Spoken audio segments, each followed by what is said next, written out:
a really quick story about how come I'm here talking to you about goals and the negatives behind and all of those things and life experiences, and half an hour isn't going to be enough, but during some time ago, we were my husband and I were running our business together, and eventually, due to all of life's things and the things that go on in your head and your body, I had a big crash and burn.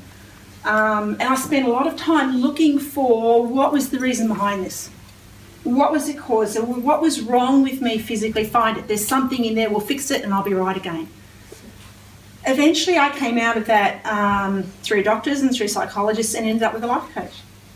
And the positive process was so powerful for me that I just knew that's what I wanted to do. So I realised something very important when I was going through this process, and this is leading up to what I'm going to talk about, and that is whether or not we put ourselves at cause or effect in our lives.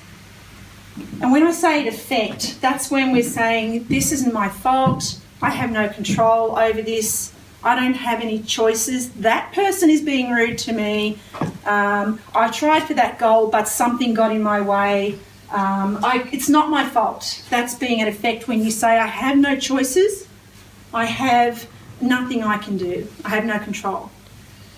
When you get to any situation, whether it's something you have control over or not, and you say, I am at cause here in two ways, at a very deep level sometimes, if you want to get philosophical, what's mirroring out there is what's going on out there is a mirror of what's going on in here. But at another level, when you put yourself at cause, what you're saying is, I am at the cause of my outcomes from this point on. I am in charge of, I have decisions, I have choices I can make about how I think, how I act and how I feel. So what I'm going to do tonight is blend that into what the topic we were talking about, which is goal setting. I'm kind of surprised we've got so many people, because I think usually you mention the word goal and everyone thinks, oh God, goals. It can be a pretty dry topic, right? You know, we all set goals. Who loves setting goals here? Some people really love. Anybody here? Come on, I can see you waving your finger. Yeah. Who sets goals, but it's like pulling teeth? Anybody?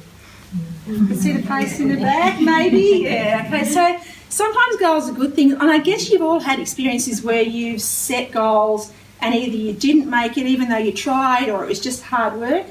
And then you've had experiences sometimes where that magic thing has happened, where you've set a goal and it was no difficulty at all, where everything you needed just seemed to happen in the right place and the right people were there and the right things happened. That's something else that can happen too. And when that happens, that's magic. So I thought what I'd do is, everybody's kind of got a goal in their mind that they'd like to think about tonight. Yeah? Who's got a goal? Who's got something they'd like to maybe work on? Yeah?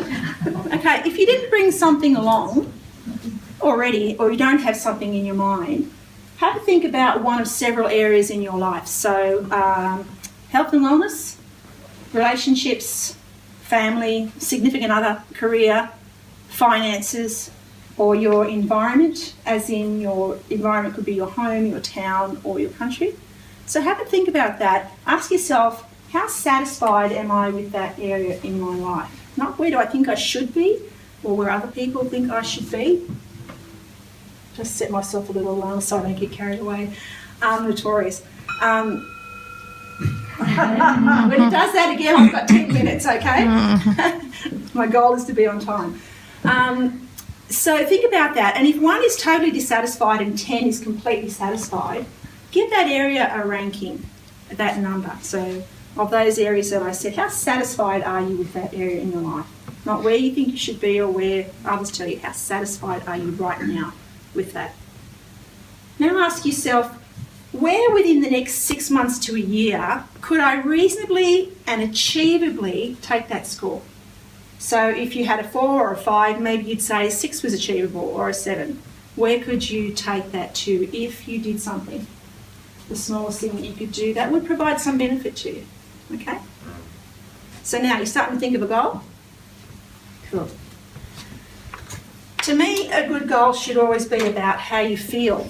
But I'm going to spend just a few minutes talking to you about what the goal what happens when we create a goal? So essentially, let's just say this is your brain. Usually something happens to create a thought that you want to make change. And that is, usually the word contrast is the word I use here, but it's hard to know what I mean. There is always contrast. There's up, there's down, there's light, there's dark, there's black, there's white. A man who has been born blind doesn't know what darkness is because he has nothing to compare it to. So life is contrast. Usually our thought about creating a goal comes from some sort of contrast. We think we want to achieve something more. We feel we have a problem that we need to change. There's all sorts of things like that happen to create that initial thought that maybe we want to do something about that or make that change or achieve that thing. So it starts off as just being a thought. It comes from nowhere, and suddenly the thought is now here. So that's one of my favourite little things, that nowhere to now here. If there is anything inside of us, even the smallest thing that tells us that goal is unachievable, unworthy, not notable, that will go back to nowhere, and you may never think of it again. But if there is something in you when you measure it up that says, I think this is worthwhile, then that starts a process of, what am I going to do to get this? But it's still up here at this time, yeah? So what am I going to do to get this thing? What am I going to do to achieve this thing? So for some people it might be a financial goal, or it could be, has anybody got an example that they're happy to share with us? They're all really private goals? Yeah? Mine's really simple, Leonie, is I would like to have 20 retailers in my responsible service of alcohol initiative within the next month. Terrific. That's a great goal. That's a secondary goal, though, because that's come up because of something else, hasn't it? Mm-hmm. And what's the goal behind that? Additional revenue for the family. For the family and the financial business. security for my family. Yeah, so there's the contrast. The contrast is financially, I think we can be in a more progressive place. It doesn't mean you're in a bad place, but you think you can move it along. So there's the contrast. This or this, I think I'll have this. So how am I going to get there? I'm going to put X number of bottles into stores, and that's the strategy to get there. So this becomes a more concrete goal over here. Ta-da. That's the bottles in, or that's the result, that's whatever it is. And typically what we do now is we put in the steps to get to that goal. Yeah? And there's different ways of doing that. So you might say, well, I need to sell so many bottles by here. You create a task list. I need to contact all these people. Do I have enough resources? If you're in the know, you make it a SMART goal. So who here is familiar with SMART goals? A couple of people, yeah? Good. Okay, so typically a SMART goal is... and you don't need to write this down if you're writing, because I've actually got a little sheet sort of thing here that's a checker you can use. So a SMART goal is specific. So instead of saying, I want to get fit, that's pretty vague. How are you going to know? You would say, I want to reduce my weight, or so you get a bit more specific about how you're going to do it. It's great to say, well, I want to have more revenue. Okay, how much? By when? What type? Profit. So you need to be quite specific, but also simple. Keep it simple. The M is for making it measurable, something that you can in fact measure to let yourself know that when you actually got to here, when have I got this? How many bottles was it, Cameron? It's 20 retail clients, if you like. 20 retail clients. Retail supporters. Okay. That's pretty measurable, isn't it? And it's specific. Yeah. Terrific. So the next one then is achievable. But there's another one that I add to that too, and that's as if. In other words, when you write the goal out, You don't write I will be, because will be never comes. You write it as if. It is now this date. Just on Cameron's example of specific, with all due respect, it's not very specific as to how much is being sold through those. Yeah, we didn't. So I'm just curious as to how deep or how specific you get. Well, I would get as specific as possible in terms of achieving it. So for me, I mean, really, if you want a goal to work, get very specific, yes. And his goal will have been broken down into smaller goals that set a certain number of bottles into a certain number of retailers by a specific time. And then there would even be steps along the way. So in a minute I'll talk about that, having measuring posts along the way, saying by here, by here, by here, by here. That amount, that amount, that amount. The more specific, the more specific, especially with a goal like that, then the more you're going to know exactly what it is you need to do to get that done. So as if, Cameron, did you have a date for yours? Yes, within the month. So by the end of February. Okay, so to write it as if, you would write, by February 28, I have 20 outlets stocking my beer. That's as if. Yeah. R is that resourced. Sometimes with SMART goals you see some variations of these. Mostly they say realistic, but I figure if it's achievable, then it's realistic. So the other thing is it resourced? Do I have what I need to do the job? Because that's something that's going to slow you down. You know, do I have do I have everything I need to do the job? And then the last one, of course, is time. Because unless you set some kind of a time on that, then it could just go on and on. Has anybody ever said, I'm going to do something, but they never said when, and when never came, and it just goes on and on and on, yeah? Isn't that the difference between a goal and a dream? Yes, sort of. Yeah, you can have a dream.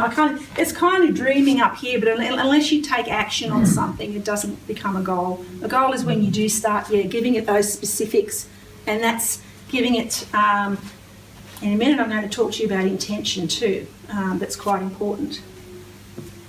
So that's all fairly standard goal-setting stuff, and I'm going to start adding on top now. These are some new concepts for some of you maybe, but I'm hoping that it will help you in terms of thinking of your process for achieving things for yourself.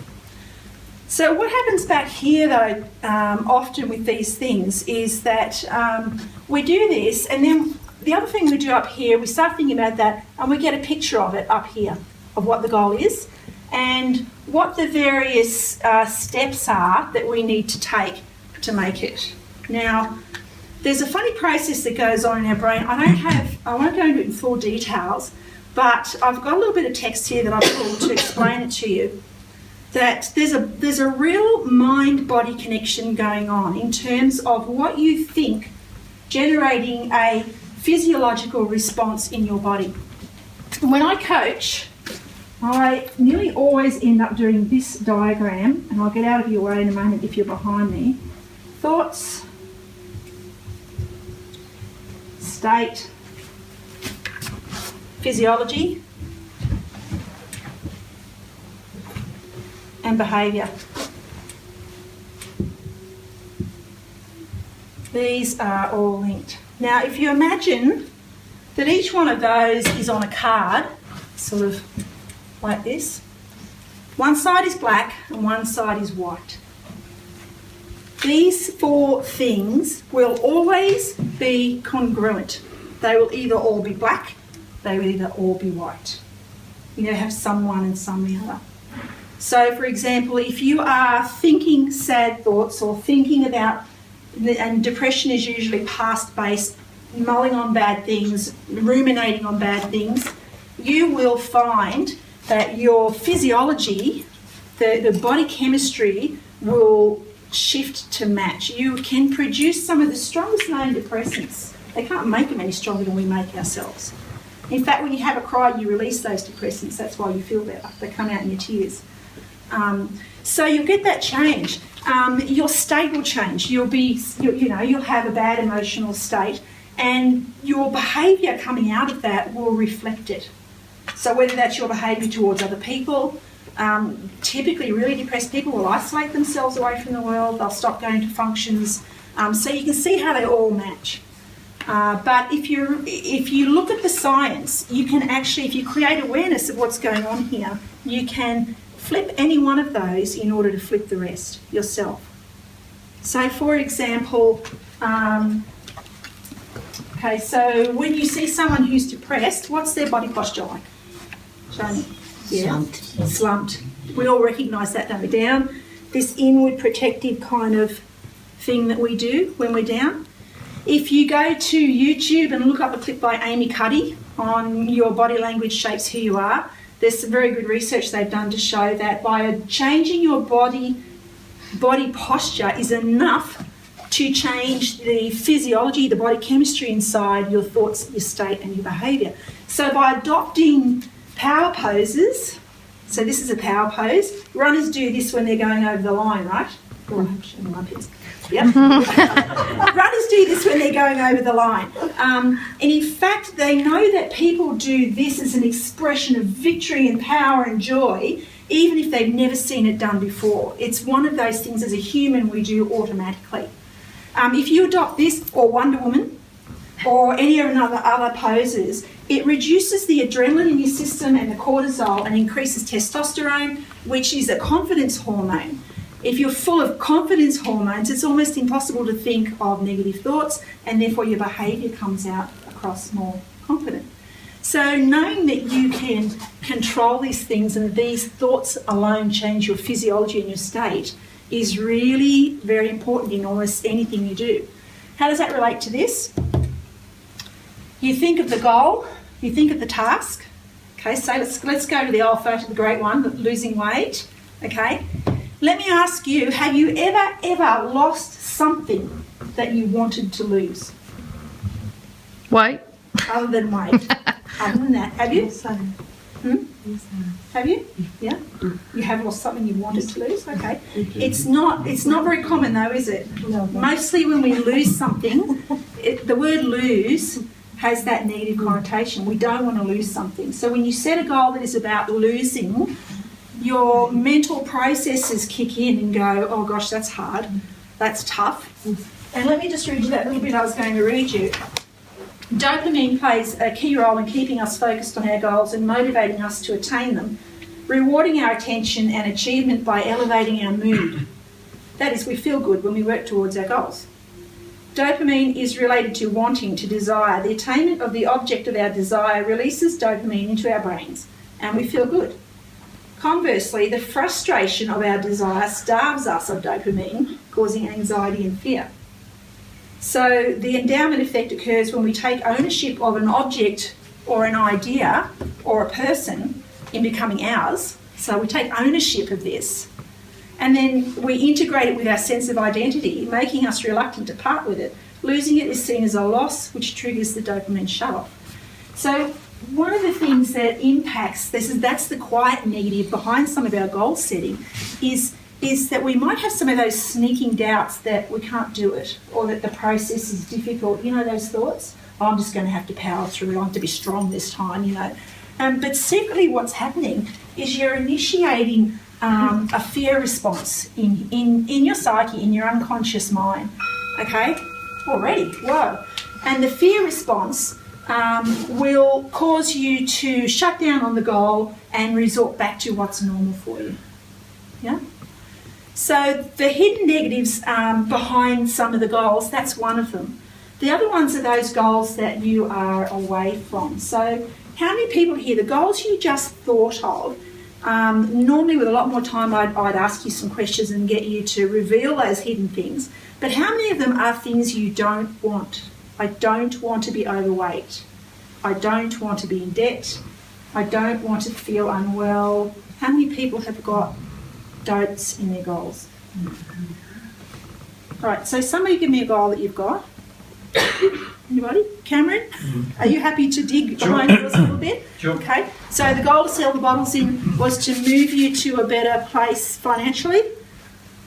That's, yes. And the family too? That's the ultimate driver of the strategy. So why are you wanting to improve those? Why am I wanting to Improve your finances. What's important about that? To provide a psychological security that only comes when you have enough money to pay for those things you need to pay for. So the implication there is that without psychological security, what happens? Well, depression and anxiety follow. There's the away from. They're often hidden behind goals. People might have a good towards. I want to have financial freedom. Freedom for me implies freedom from what? Pain. Lack. Sorry? Lack. There's the away froms. Sometimes when we go through a goal setting process with people and we bring up what we do is we bring up what are the values behind this goal? What are the values? Why are you doing this? And then we find out those negatives pop up. Oh, I don't want to be in debt, or I don't want to be unwell. I don't want to be like my mum or my dad, you know. I don't want to be in the same position as this person. And when we do it for long enough and we query them, we find out that there's a percentage of away from. 50% away from, 50% towards. The problem with away from goals is you're saying, I don't want to be in debt, I don't want to be overweight, I don't want to feel this way anymore, I don't want to. And they work initially because you take action on them. But the problem is as you're moving away and you resolve the issue, it disappears. And you don't have the motivation anymore because the motivation is gone. So the weight's gone, the debt's gone, the motivation's not there anymore. And what happens is you start creeping back and creeping back and creeping back. I heard a story that Donald Trump and his wife used to every day. What was that? Sorry? Which one? Which one? Oh, which one? I can't remember which one it was. But they used to every day look at their bank balance and feel lucky that they had it because they'd lost it so many times. And what they were doing was focusing on what they lost, on what they lost, on what they lost, rather than focusing on where do I want to go. Many times when I'm coaching people, the big thing that comes up is I don't want to be this, I don't want to be that, I don't want to be this. And I'll say, if you don't want to be this, what do you want? And most people can't tell me what it is they want. And even this goal, if Cameron sells all these into here, and even that's like a physical goal here, but the real goal is the well-being from having the financial security at home, right? This is just a marker. The real thing that you want is that feeling of security for the family and the home, is that right? Yeah, it's double-sided because initially I said that my goal was to have 20 retailers as a part of the initiative. So I'm looking to build a community So this, of supporters. yeah, clearly there's other things involved here. Yeah. But And if you see what I mean though, the actual sale, this is just a marker of what else is going on. And what else is going on in here is this here, which is what I call intent. When does a black belt martial artist become a black belt? When they get brave. When they get great? When they decide they want to be. Pretty much. A black belt martial artist gets his belt at a grade because he's a black belt. He doesn't become a black belt. In order to become a black belt, he has intent.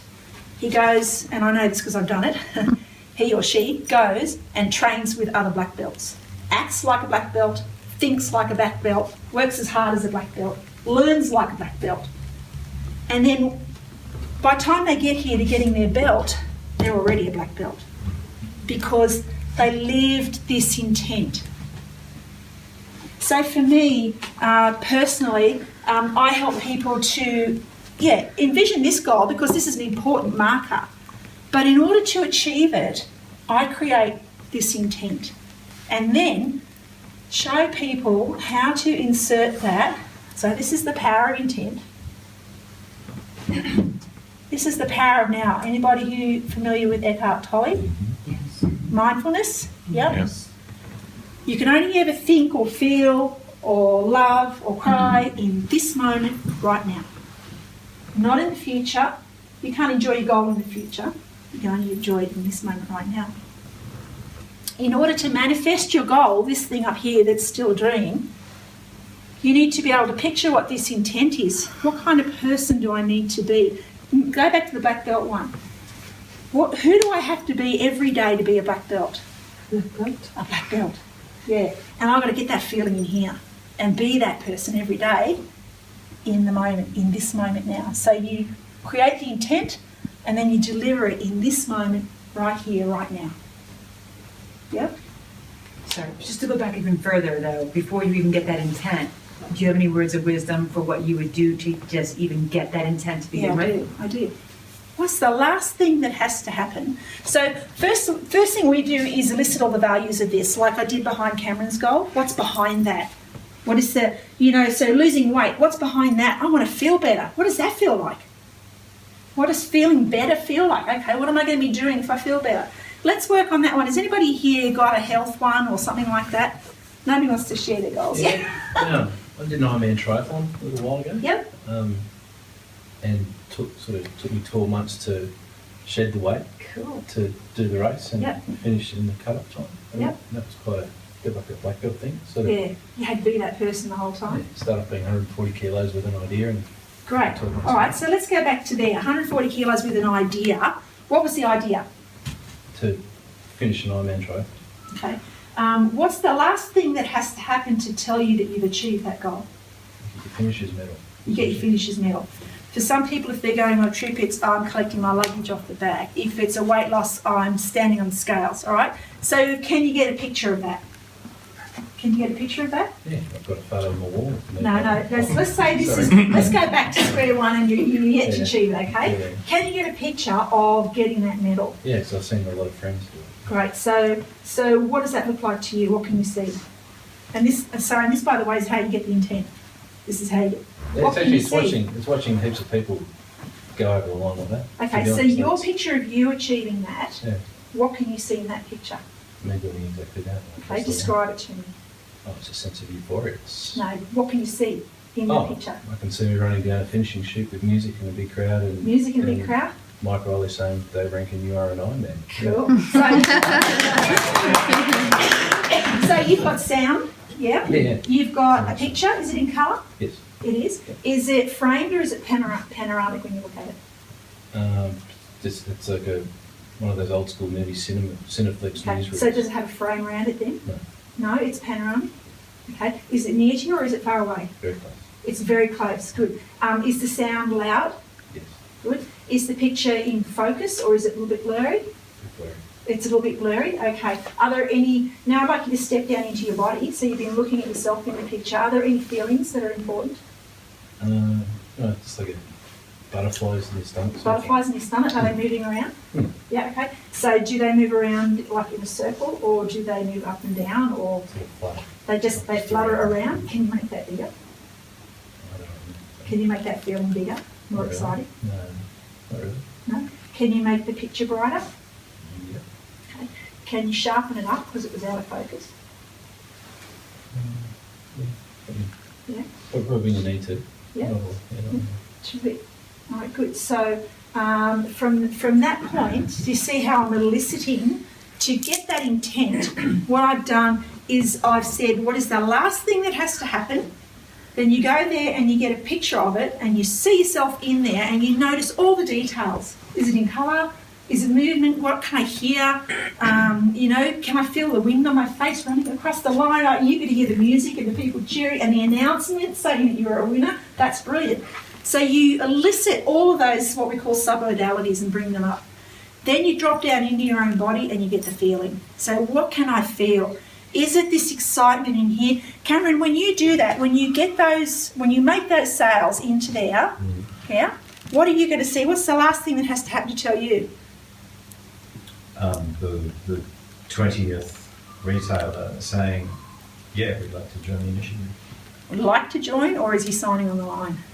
Well, it's nothing to sign really. It's just I don't know, giving me the logo from the business so that we can incorporate it into our artwork. Great. And can you make a picture of that happening? Yes, Yeah. And is it near or is it far? it's near. Good. Is it in colour? Yes, Is it framed or is it panoramic? panoramic. Good. Are there any sounds that are important? It's no. No. No. Okay, It's could you general add some? quiet. Oh, it's very. It's generally quite obvious. No, there are people around because it's in an active retail environment. Okay. So, okay. Are there any feelings if you step down into your body now? Are there any feelings that are important?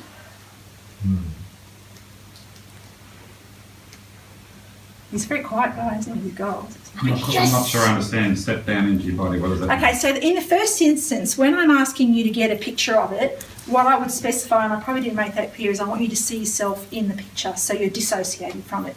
You can see yourself doing that thing, running across the line, talking with the client as he agrees to jump on the Bex wagon.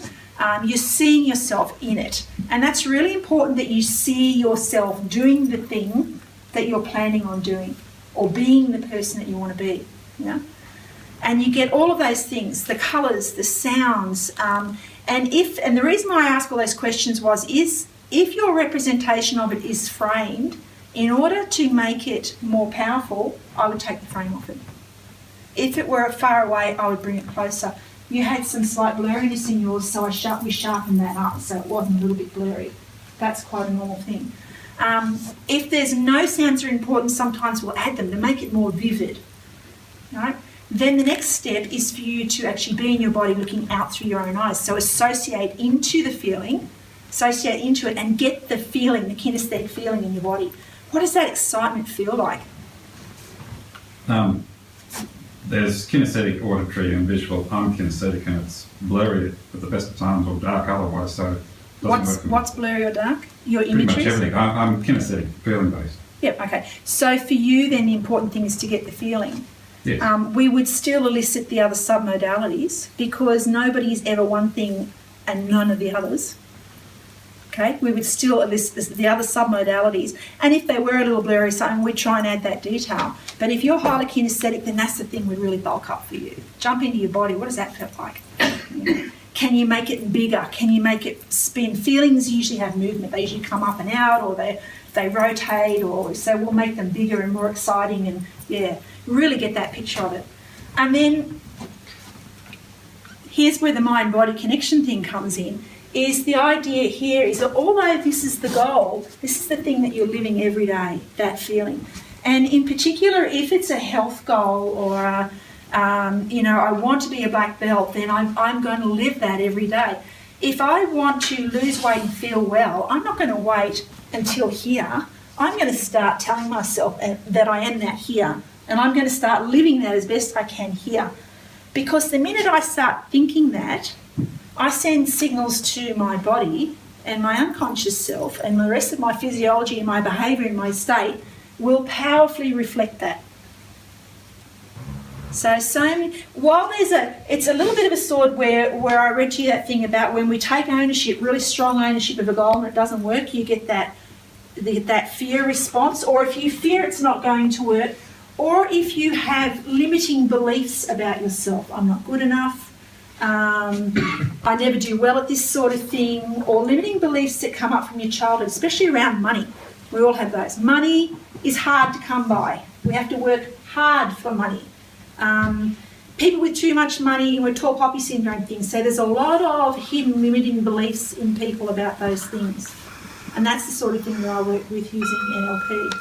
I'm sorry, but just going back even further though, like what if you don't even have a goal to begin with? Like how do you actually form that goal to begin with? I know we're at a time, sorry. Okay, no, that's all And I right. understand your approach that if you have a goal, focus on it, it'll happen. But before that, to get that goal, if you're kind of floating and not really sure You don't know where what it is your you want. approach or what you should focus on Do you know what it intentionally. is you don't want?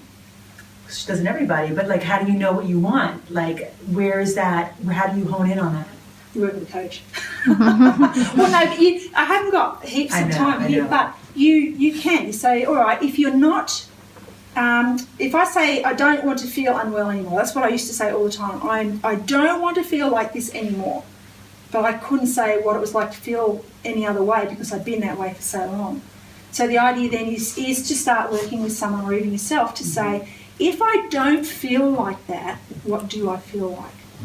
If I'm not doing that, what would I be doing? Does that go back to the contrast thing? Like the opposite sort of side of it? Yeah.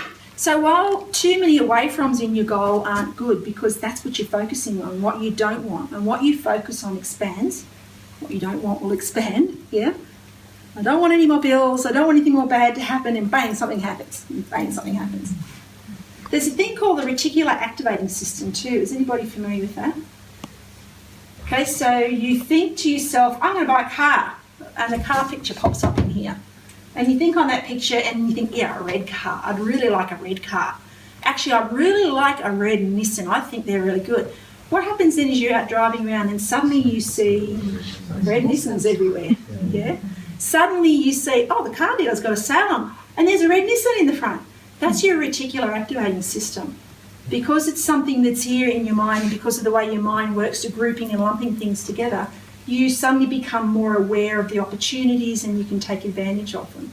And in the same way, if you're thinking about bills and disasters happening, so my little disaster is a 12-month-old fox terrier cross who got bitten by a snake on a Sunday, and it cost me $1,200.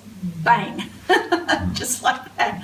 So those are the sorts of things that might crop up. And I know for a lot of people it's a long stretch to think, well, because I'm focusing on bills, that's what's happening. But there's a very definite connection between the reticular activation system, what you're thinking, and what happens and occurs or that you see happening out in your world at the same time. Big subject, a lot more than we can probably talk about here at the moment. Are there any other questions? Power of Now is all about mindfulness too, by the way, being mindful. Setting your intention each day is waking up in the morning and saying, what 3 things am I looking forward to today? And what kind of person do I want to be, regardless of what happens? If something crops up, this is being on the cause side, if something crops up to distract me from my goal or get in the way of my goal or give me a setback, if that happens, if I'm this person with this intent, how do I respond to that situation? If I am this person with this intent, how do I behave today and in this moment right now? And focusing on this moment right now instead of that, which always seems so far away, suddenly that just becomes a reality on its own.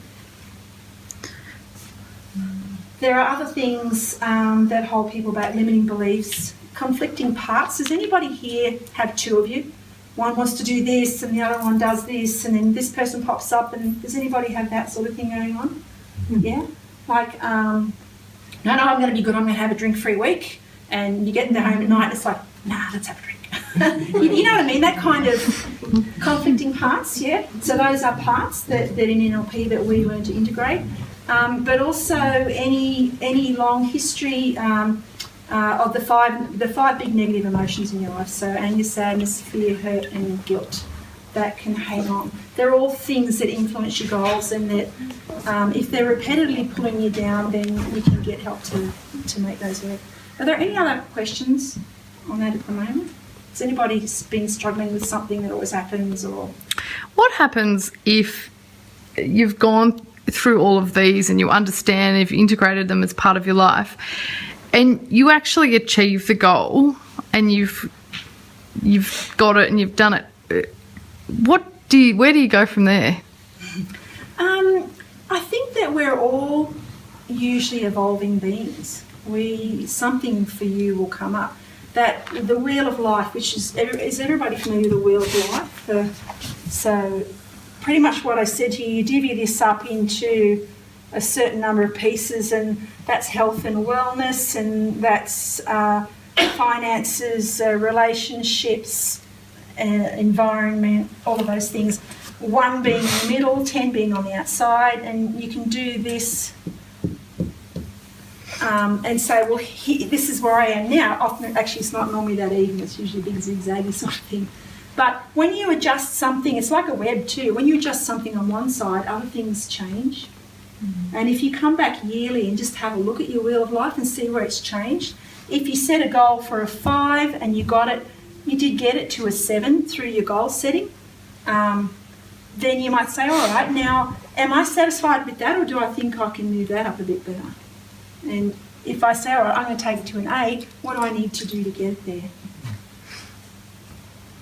It's a goal setting and coming up with new goals is a big process, especially when you don't know what it is you want. And that's where it can take a little bit of time to narrow that down. Or you've achieved your goals and you're ready for the next step. Oh, you're ready for the next step. And then what? You know, like how do you that's keep exactly knowing? right.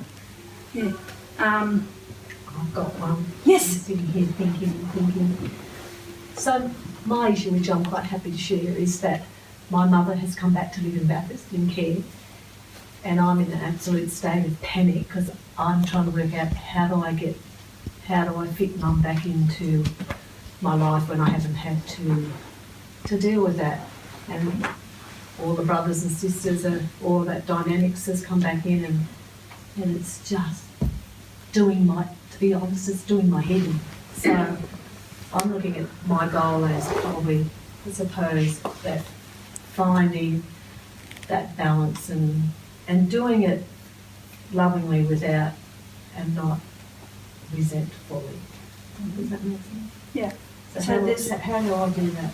There's probably a mixed bags of things in there. So if we went to this wheel here and you said it's doing your mind in, I'm guessing there's a lot of stress. Yeah, absolutely.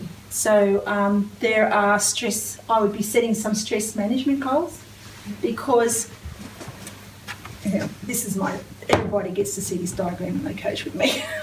Okay, you can actually manage your stress through changing. Because I actually feel sick on the stomach now. Yeah. Okay. All right, everybody. Would you like to do an exercise? You want to stand up for me? This is one that everybody can learn. Anybody who knows Eckhart Tolle should know this one. The Power of Now. I want you all to learn to love standing in line. You know when you're at the supermarket and there's somebody emptying coins or they've gone back to get something and you get really annoyed? Don't. Say thank you. So I'd like you all to stand with your feet just hip width apart.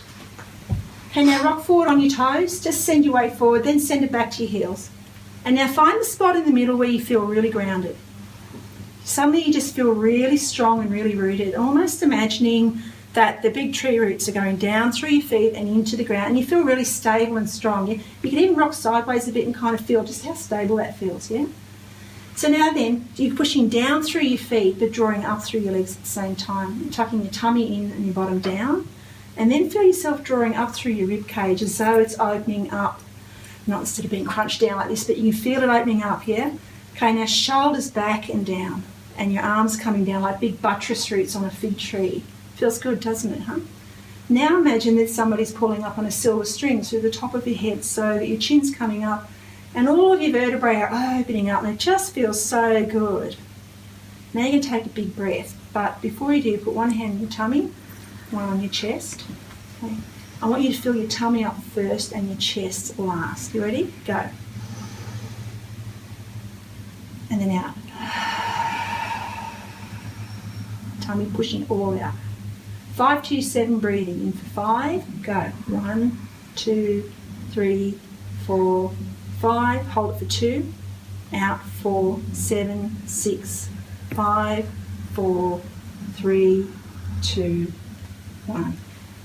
When you're stressed, fight or flight mechanism, heaps of oxygen, heart rate goes up. 5, 2, 7, breathing. Doing this, and I'm going to ask you all, where was your mind when you were doing that? Here. Right here, on your body, on your breathing, mindfulness. So you've stopped the ruminating. 5, 2, 7 breathing triggers the parasympathetic nervous system, shuts down the stress system, gives you a chance to recover, slows down the heart rate, allows the body to convert the oxygen that you've been building up to run away with into carbon dioxide and calms the whole body down. Yeah? That's it.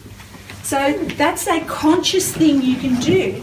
You create awareness. You're aware that you're stressed. You're aware that your mind is fretting. You're aware that your body feels tight and you feel sick in the tummy. When you're stressed, all your body's... It's a brilliant response to stress response. It happens like this. It enables us to think faster, to be stronger, to move quicker. The problem is there's no tiger jumping out from in front of us. But our mind doesn't know the difference between a real tiger jumping out and us thinking about one. So the more you think about it, you're keeping that stress response going. And when It's diverting your resources away from your immune system, away from your digestive system, away from your reproductive system, and into this amazing response that we have. The problem is that when we get stuck in it, our immune system is under-resourced, our digestive system, we see all these irritable bowel syndromes, sick tummy feeling, all sorts of illnesses, or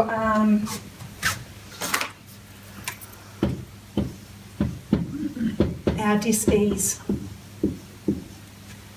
My mother has broken out in a very rare and ugly skin ulcer that is a result of her dis-ease with the situation. So by taking control of it, shutting down your stress system, just taking a minute, standing in line, sitting in the car at the traffic lights, you're making a choice to change this situation deliberately.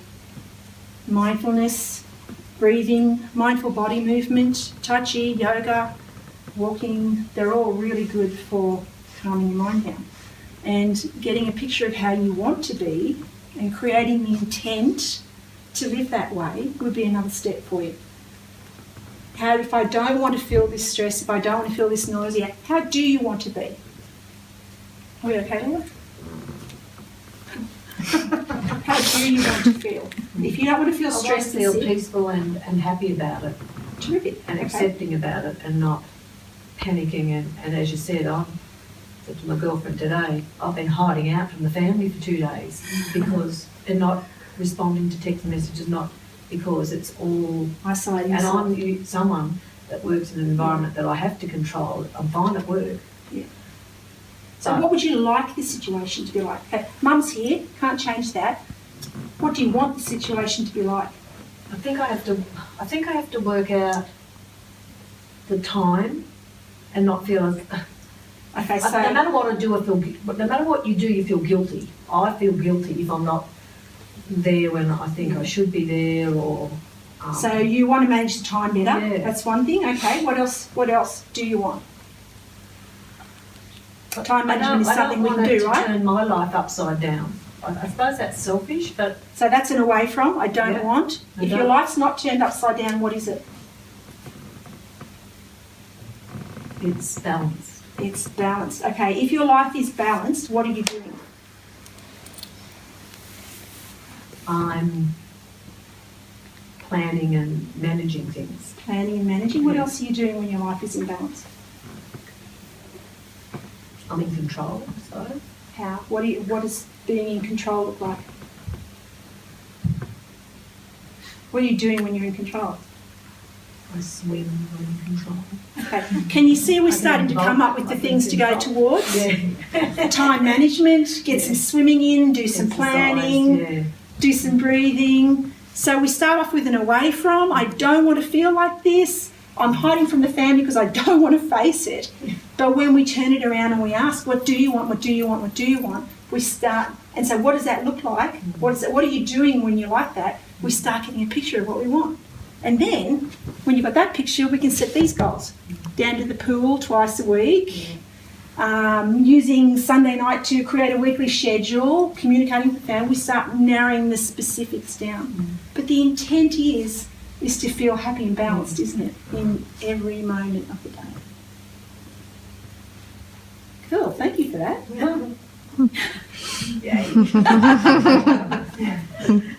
Thank you. To find a balance with such in time, does it mean that you really have to let something go to be able to create that little, time gap that you need there? It's making that decision to let some things go. I just can't do that anymore. I just don't have time for it. Sometimes, so I can give more time to this something else that you want. Sometimes, yes. So that's a matter of prioritisation. On this list here is it's a goal troubleshooting worksheet. Why did this goal not work for me? So some of the things are giving up instead of adjusting when something didn't work out. Expecting too much too soon and giving up because you don't have a result, or taking on too much and feeling overwhelmed. So yeah, it's a matter of prioritisation. Sometimes it's not giving something up, maybe it's moving it to another time slot. I have a thing for really busy people called drop the rock. People who say, I don't have time, If you stand by a river and you wait for a break in it before you drop a rock, you'll never find a break. But if you drop the rock in, the water will go around it and move around it. So if you put something in your schedule, in other words, this is the day, this is it, and you plan it, everything else will then get scheduled to move around it and to make it happen. So maybe drop the rock. Is there any quick tips? I've got two of those people. Like I say, those people yeah, I know. You know, two people in your life where you plan to do something and then somebody else says, you know, the other side of you says, don't do it. Because I plan to get up at 5 o'clock every morning. Oh, me too. And I really want to do it because I want that time for me between, say, 5 and 8 o'clock. And I think if I get up, I'll have it. It'll just be me. Just me. And then 5 and go to bed, and get up. 5 o'clock comes, there's somebody else saying, oh, this is So is it the somebody else who has to get up or you? no, it's me, but you're saying, you know how you said you go home and say, I'm not going to have a Oh, it's you, the somebody me, else. I'm the somebody Oh, else. it's not your husband. Oh, no. Oh, there was that. I'm just saying, you know, you talked about, I'm going to give up a drink, and you go home and you go, oh, yeah, I'll have one. Well, it's me, you know, alarm goes off at 5 o'clock. Gee, yes, I'm going to get up. Why do you not want to get up? And that's it. So is that just I'm slack or is it? No, it's not that you're slack. It's very normal. It's very normal because you know the power of now. The bed's pretty warm, isn't it? It's just I'm tired. I don't sleep well. But I think and that's the other thing. If I got up earlier, I'd probably sleep better. Well, there's two things. There's two. Oh, so you don't go to bed till later at night? No, I go to bed about probably 11 o'clock or something like that, and 11:30, and then I try to get up at 5. And I know it's difficult, but even if I get a good 8 hours, if it was 5 o'clock, I still have trouble getting up. So there's two things here. There are the two parts, and if you were dead set, that's what you wanted to do, we could deal with integrating those parts, finding out what the purpose of each of them is, and trying to stop that conflict from happening in the morning. Yeah. Or the other way you can look at it is, if it's causing you stress because it's so hard to do, is there some other way we can achieve what you want without you having to get up at 5 o'clock? Make other changes somewhere else? Yeah, well, sort of. You move your day around, but I really need that extra 3 hours so that I can, because nobody else wants me between 5 and 8 o'clock in the morning, so it's a really good time. Everyone else is in bed, asleep. Yeah, everybody doesn't want me. So everybody, everybody's representation of what's going on is influenced by their own beliefs, experiences, and values. So your beliefs, experiences, and values are telling you that that's the time you need to get up. So there's no time for what I want to do too. There's no quick snap. Great time to be at bed. There's no quick snap answer to that, but it is something that could be explored to find a way around. Yeah. Whether or not that getting up is really the thing you need to do, or whether you can work it another way and save yourself that angst of a morning. Yeah. Some people do their best Really, sleeping and it's resting. a really nice time to be at bed. I sort of like it if I actually do manage to do it. I'm quite pleased with myself. I like being out of bed and going outside. I'll bring Rosie the fox terrier over. She's up at 5:30 and you've got no choice. Yeah, well, that's pretty much what I do. That's something that's personal to you, and that's something we would find out what are the beliefs behind that and the values behind it, and try and make it work so that you could do what you wanted to do. Yeah. There's also a thing called secondary gain for bad behaviours. Like not exercising, eating the wrong things, drinking too much. And secondary gain is there is some kind of gain in it. So chronic fatigue for me, the secondary gain from that for me was it got me away from my desk, which was the thing that was causing me the pain at the time. So there, for some people, some illness or something that they do means that they get attention or they get the help that they need, or staying in bed. Maybe you need to stay in bed. Some people do their best sleeping in that last little slot of the night. It drives me mad. Yeah. I wanted to do that between sort of. So I would explore that. Would be a good time to be up now. Yeah, I would explore that. Yeah. A little bit more complicated than a quick answer. Does anybody else has anything? before Leah's battery runs out. Well, Leonie, it's my pleasure to present this beautiful origami painting to you. Made with love by Jason over there. And